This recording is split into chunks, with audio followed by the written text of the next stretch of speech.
talking about here is not necessarily just the low income and moderate income. We're really talking about starter homes, workforce housing.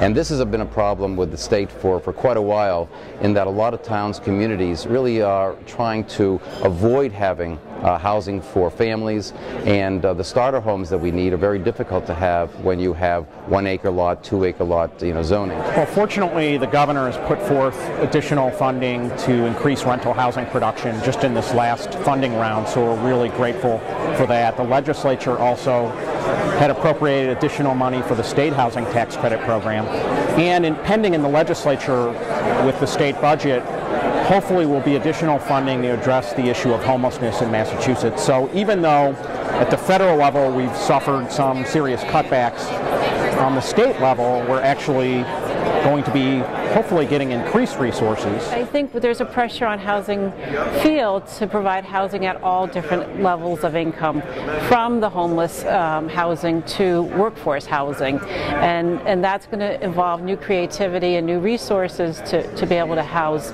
that broad spectrum of people.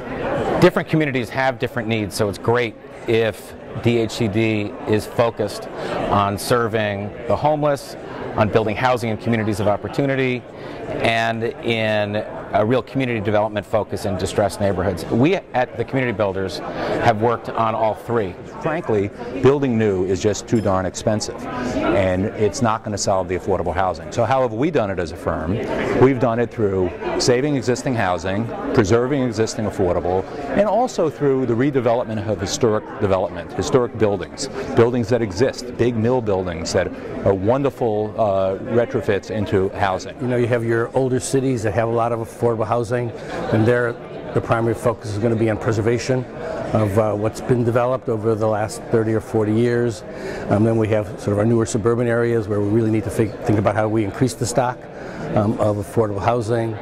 Some places, like Boston, we're going to try to do a balance of both new construction and preservation of affordable housing. Also, what works well are adaptive reuse, redeveloping existing underutilized facilities, old mill spaces, old schools have also been redeveloped into affordable housing.